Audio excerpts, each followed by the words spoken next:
Welcome बच्चों। हमारा जो चल रहा था कोऑर्डिनेट ज्योमेट्री, उसके हम लास्ट के 3 प्रॉब्लम्स देखने वाले हैं प्रॉब्लम सेट 5 में से। उसके बाद में हम यहाँ पे इस चैप्टर को रुकाने वाले हैं और इसके बाद जब भी नया हमारा क्लास चालू होगा उसमें हम न्यू चैप्टर चालू करने वाले हैं। ठीक है, तो सबसे पहले क्योंकि लास्ट डे कहा मैंने, इसका मतलब ये है कि अभी इस चैप्टर को हम एंड कर रहे हैं, तो पूरी रिविजन करते हैं फास्ट ओरली। सबसे पहले इस चैप्टर में हमने देखा डिस्टेंस फार्मूला। डिस्टेंस फार्मूला क्या था? Root of x2 - x1 whole square plus y2 - y1 whole square. कभी कभी मैंने ये बताया था थोड़ा ट्रिक, क्योंकि पॉइंट्स ज़्यादा रहते, 2 से 2, 3, 4 ऐसे पॉइंट्स अगर रहते हैं तो नेक्स्ट माइनस प्रीवियस उसका स्क्वायर और एडिशन, ये ध्यान में रखना। उसके बाद में उसी का इस्तेमाल किया कोलिनियरिटी के लिए। तो कोलिनियर कैसे है? तो जैसे मान लीजिए कि आपको 3 पॉइंट्स दिए हैं, तो 3 पॉइंट्स कोलिनियर है कि नहीं देखना है, तो आप क्या करेंगे, उससे सिंपल 3 सेगमेंट बनाएंगे। ठीक है, 3 सेगमेंट में से जो सेगमेंट बड़ा होगा वो दूसरे 2 सेगमेंट्स के लेंथ के एडिशन के बराबर आना चाहिए, यानी बड़ा इज इक्वल टू फर्स्ट छोटा प्लस सेकंड छोटा, ऐसा कहा था मैंने। उसके बाद में वहाँ पर कोई पॉइंट एक रिपीट होता है, वो बिटवीननेस के लिए होता है, तो बड़ा इज इक्वल टू 2 छोटों की एडिशन आई कि समझ जाओ कि तीनों पॉइंट्स क्या है, कोलिनियर। और कौन किसके बीच में है, यानी बिटवीननेस जानना है, तो मैंने कहा था एडिशन में जो रिपीट होता है वो बीच में रहता है। ठीक है, उसके बाद में हम थोड़ा सा टर्न हो गए, तो हमने 3 से 4 अलग अलग फार्मूले देखे। जैसे कि हमने पहले सेक्शन फार्मूला देखा। सेक्शन फार्मूला में हमारे पास में 2 थे, एक इंटरनल डिवीजन, एक एक्सटर्नल डिवीजन। तो इंटरनल डिवीजन का फार्मूला क्या था, यानी जो पॉइंट डिवाइड करता है सेगमेंट को, उसके कोऑर्डिनेट्स निकालते हैं हम। ठीक है, तो वह फार्मूला था कौन सा कि mx2 + nx1 upon m+n, my2 + ny1 upon m+n। ठीक है, यही चीज़ अगर एक्सटर्नल है, एक्सटर्नल डिवीजन के लिए, तो सिंपल प्लस के जगह पे जहाँ जहाँ प्लस है वहाँ माइनस लगा दो। ठीक, फिर उसके बाद था हमारा मिड पॉइंट फार्मूला। तो मिड पॉइंट फार्मूला में हमने देखा x1 + x2 upon 2, y1 + y2 upon 2, ये सब चीज़ें देखी। उसके बाद सेंट्रॉइड फार्मूला था x1 + x2 + x3 upon 3, y1 + y2 + y3 upon 3, ये देखा। और उसका हमने बराबर अलग अलग प्रॉब्लम्स को सॉल्व करते हुए इस्तेमाल भी किया, उपयोग किया, यूज़ किया, अप्लाई किया। फिर उसके बाद में आगे बढ़े तो हमने देखा स्लोप कंसेप्ट। तो स्लोप के पहले हमने क्या देखा, इंक्लिनेशन। तो इंक्लिनेशन हमेशा क्या रहता है, positive direction of x axis के साथ जो लाइन एंगल बनाती है, that angle is called as inclination. फिर इंक्लिनेशन यानी थीटा से बताते हैं हम। अगर आपको स्लोप चाहिए तो स्लोप के 2 फार्मूले, एक तो थीटा दिया गया तो स्लोप को यम से बताते, तो M is equal to tan theta. या फिर उसी लाइन के ऊपर 2 पॉइंट दिए, समझो x1 y1 या फिर x2 y2, तो फिर स्लोप का फार्मूला बनता M is equal to y2 - y1 upon x2 - x1। तो ये आपको ध्यान में रखना है। ठीक है, और उसी का इस्तेमाल करके हमने पूरे चैप्टर भर में अलग अलग प्रॉब्लम्स देखे। मोस्ट ऑफ प्रॉब्लम हमने कवर किए, और कुछ थोड़े इन्हीं गिने प्रॉब्लम्स जो मुझे लगा कि ये हमने ले लेने चाहिए, तो उन प्रॉब्लम को, जैसे क्वेश्चन नंबर 10 है, 11 है और 22 है, ये प्रॉब्लम सेट 5 में से हो सकता कि थोड़ा इजी तो इतने हैं कि बहुत, लेकिन थोड़ा सा घुमा फिरा कर होने के कारण आपको परेशानी हो, ये समझकर मैं यहाँ पर आपको पढ़ा रहा हूँ। ठीक, और एक आध 2 प्रॉब्लम अगर आपके छूट गए हैं, ठीक है, तो आप आजकल में आप कर सकते हो। ठीक है, क्योंकि वैसे भी आपको होमवर्क रहते, तो होमवर्क नहीं समझा तो मुझे आप कभी भी पूछ सकते हो, मैं प्रॉमिस करता हूँ कि आपको मैं बताऊँगा ही ज़रूर। ठीक है, सो चलो देखते हैं हमारे पास में क्वेश्चन नंबर 10, 11 एंड 22। सो पहला क्वेश्चन 10 क्या कहता कि हम यहाँ पर देखो, उन्होंने क्या कहा, शो दैट द लाइन, एक लाइन है जॉइनिंग द पॉइंट्स, देखो 2 पॉइंट्स है, एक ये और एक ये, इन पॉइंट्स को ज्वाइन करने वाले, तो नाम भी दिया है, ए पॉइंट है और ये बी पॉइंट है, तो इसको ज्वाइन करेंगे तो कौन सी लाइन मिलेगी, लाइन ए बी। जैसे ये ए है, जैसे बी है, तो इसको ज्वाइन कर दो तो लाइन कौन सी मिलेगी, लाइन ए बी। ठीक है, एरो साइन दे दो तो लाइन बन जाएंगे। ठीक है, is parallel to the line joining the point C and D. अब दूसरे कोई 2 पॉइंट दिए, सी और डी, ठीक है, तो उसको अगर जोड़ दो तो एक लाइन मिलेंगी और वो बन जाएंगी सी डी। तो वो दोनों पैरेलल है ये बताना है, यानी show that those lines are parallel. ठीक है, यानी वो दोनों की दोनों लाइंस पैरेलल है। देखो कौन से, ए और बी 2 पॉइंट है, उसको ज्वाइन करेंगे तो ए बी। दूसरा सी और डी 2 पॉइंट है, उसको ज्वाइन करेंगे तो सी डी। ये दोनों लाइन आपस में क्या बतानी है, पैरेलल। तो पैरेलल बताने के लिए मैंने आपको बताया था पैरेललिटी वाली कंडीशन और कोलिनियरिटी वाली कंडीशन, तो हम स्लोप के इससे आराम से कर सकते। आप क्या करना, इस ए बी का स्लोप निकाल देना और उसके बाद में ये सी डी का स्लोप निकाल देना, दोनों स्लोप सेम आए कि काम खत्म।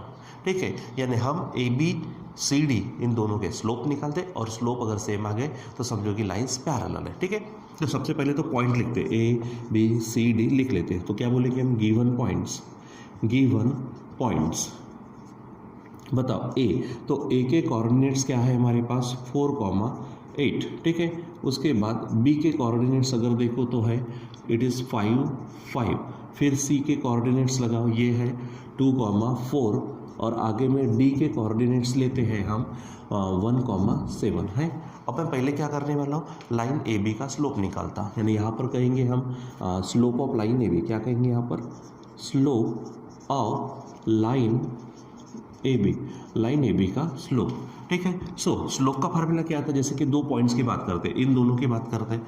ठीक है, तो फार्मूला क्या था हमारे पास में, y2 minus y1 upon x2 minus x1। फिर मैंने कहा था जैसे ये x1 ये x2 ये y1 ये y2 होगा। ठीक है, तो हम क्या कहेंगे, y2 minus y1 x2 minus x1, तो ऊपर y2 माइनस y1 मतलब क्या होगा 5 माइनस 8 और यहाँ पर होगा 5 माइनस 4। ठीक है, सॉल्व करते हैं, तो 5 माइनस 8 बनेगा -3 और यहाँ पर बन जाएगा 1, सॉल्व करेंगे तो आंसर आएगा -3। ठीक है, यानी ये हुआ slope of line A B. ठीक, अब दूसरा चाहिए हमको slope of line C D, तो वो भी निकाल देते हैं, स्लोप ऑफ लाइन कौन सी, सी डी।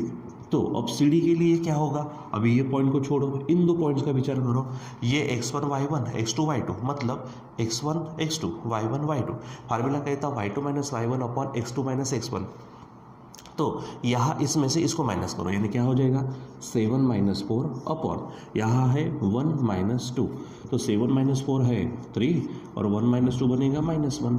सो अब फाइनली माइनस ऊपर दे दो तो -3 हो जाएगा। अब देखो ना, मैंने जो कहा था कि लाइन ए बी का स्लोप भी आया -3, लाइन सी डी का स्लोप भी आया -3, तो क्या बोलेंगे, as slope of line A B is equal to क्या कहेंगे, स्लोप ऑफ लाइन कौन सी है, सी डी। दोनों स्लोप अगर सेम आते हैं, अभी मैंने समझाया स्लोप सेम आ गए कि लाइंस पैरेलल।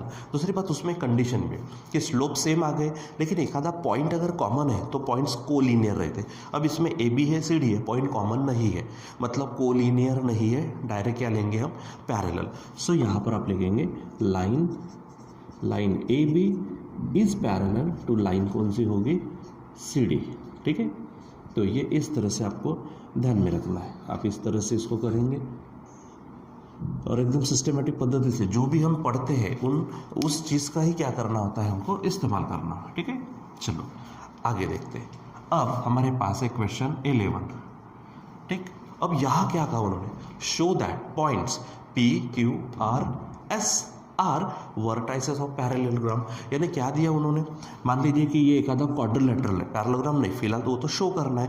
तो मान लीजिए कि ये P है, Q है, R है, ऐसे क्या दिए, 4 पॉइंट्स दे दिए।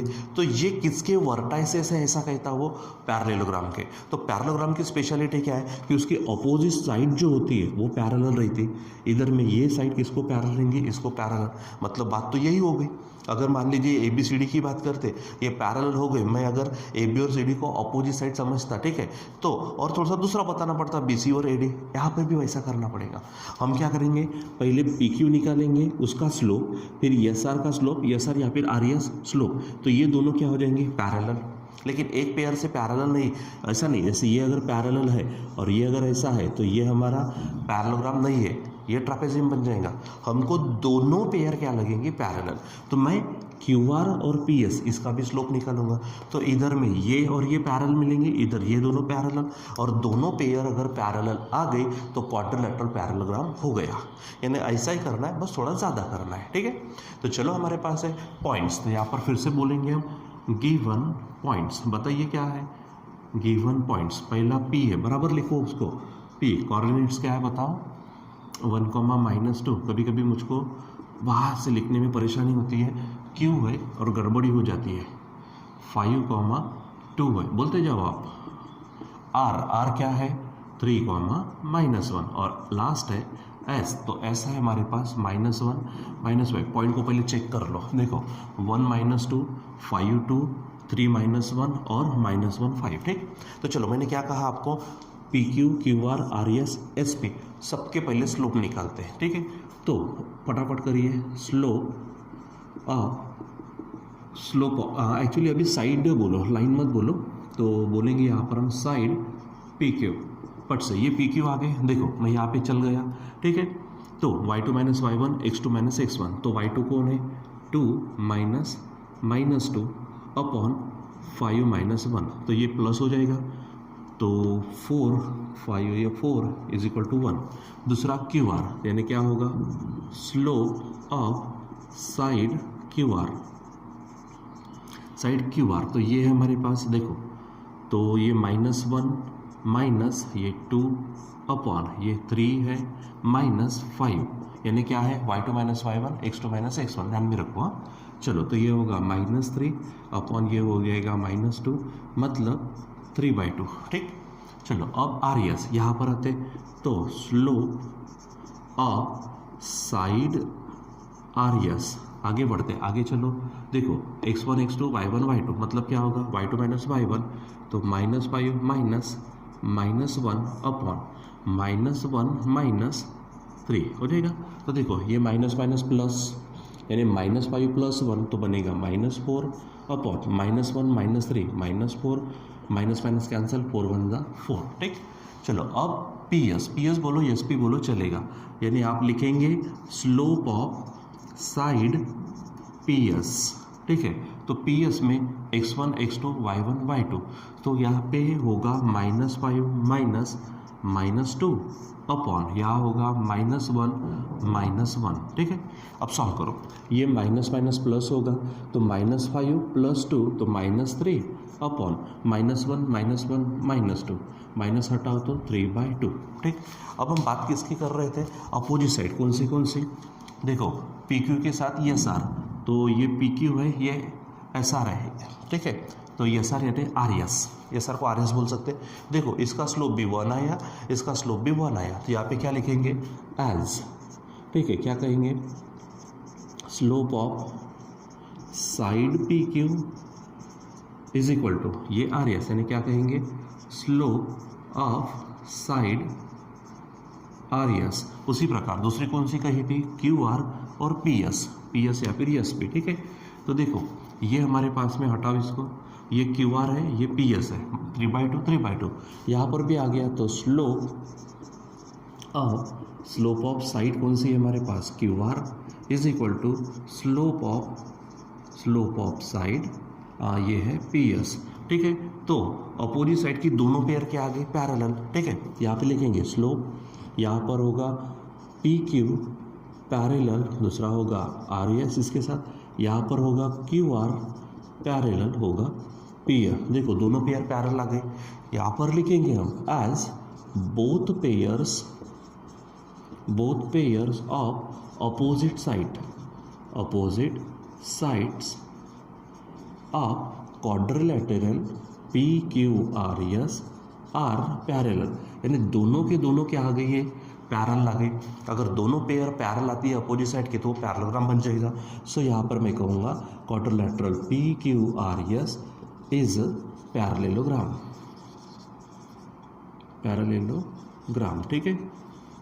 ये आपको ध्यान में रखना है, इस तरह से हम करेंगे। एकदम सिंपल क्वेश्चन होता है, लेकिन थोड़ा सा घुमा फिरा कर पूछ लिया कि ऐसा है वैसा है, तो थोड़ा सा प्रॉब्लम होती है। बस ये आपको ध्यान में रखना है, अच्छे से करना है। चलो तो नेक्स्ट है हमारे पास question number 22। I write here it is 22। अब यहाँ पे क्या कहा, find the slopes of diagonals of quadrilateral with vertices. अब यहाँ पे 4 वर्टाइसेस दिए, डायगोनल के क्या करने हमको स्लोप। तो चलो ABCD पहले पॉइंट्स लिख लेते हैं। तो गिवन पॉइंट्स। अब देखो मैं थोड़ा दूर हो गया तो मुझे दिखने में परेशानी जा रही है। आप बताइए यहाँ पर ए के कोऑर्डिनेट्स है 1,7, बी है, बी के कोऑर्डिनेट्स आपके पास 6,3, सी के कोऑर्डिनेट्स है आपके पास 0,-3, and lastly the coordinates of D R -3 है ऐसा। अब इसको रफ में लेते हैं, मान लीजिए कि क्वाड्रिलेटरल है ABCD। अब उसने कहा क्या है, find the slopes of diagonals. तो डायगोनल की बात करते हैं, तो डायगोनल यानी क्या, the segment joining the opposite vertices. जैसे ए के अपोजिट कौन है सी, इसको जोड़ो तो ये डायगोनल, अगर ये है तो इसको जोड़ो तो ये डायगोनल, यानी आपको ए सी और बी डी के स्लोप निकालने हैं। तो चलो काम करते हैं, क्या बोलेंगे हम, स्लोप ऑफ डायगोनल ए सी। तो अब बात करेंगे, देखो ए और सी की, कंटिन्यू ए बी नहीं लेना है, तो ए और सी, ठीक है। तो यहाँ पर आ जाओ, ये x1 y1 x2 y2, मतलब x1 x2 y1 y2। Formula क्या है हमारा, y2 यानी -3 माइनस y1 यानी 7 अपॉन, यहाँ पर होगा 0 - 1। अब इसको सॉल्व करो तो क्या हो जाएगा, यहाँ पर आप नीचे भी जा सकते हो, तो -3 यानी -7 यानी -10, 0 - 1 -1, और फाइनली माइनस हटाओ तो आंसर होगा 10, ठीक। अब दूसरा कौन है, बी डी। यहाँ पर कहेंगे हम स्लोप ऑफ डायगोनल क्या, बी डी। तो इसको हटाओ आप, ये बी है डी है, तो यहाँ पर y2 - y1 मतलब क्या होगा, 3 - 3 अपॉन x2 - x1 यानी -3 - 6, अर्थात ऊपर में 9 है, 0 आएगा, और नीचे -9। देखो नीचे कुछ भी है डजेंट मैटर, अगर न्यूमरेटर में 0 है तो होल वैल्यू बिकम्स 0, यानी यहाँ पर वैल्यू बन जाएंगे आपकी कितनी, 0, ठीक है बच्चों। तो यहाँ पर हमारे पास में क्या होते हैं कि जितने क्वेश्चंस हमने लिए वो कंप्लीट होते। इसके पहले हमने एक्सरसाइज का हर एक प्रॉब्लम देखा हुआ है, हर एक कंसेप्ट उसमें से देखिए आपके 10 क्लास के सिलेबस के अनुसार, स्टेट बोर्ड के, ठीक है। तो यहाँ ये चैप्टर को हम एंड करते हैं और नेक्स्ट सेशन में हम चालू करेंगे न्यू चैप्टर, ठीक है। सो आज के लिए बस इतना ही, बाकी का कंटिन्यू करेंगे हम बाद में। Till then bye.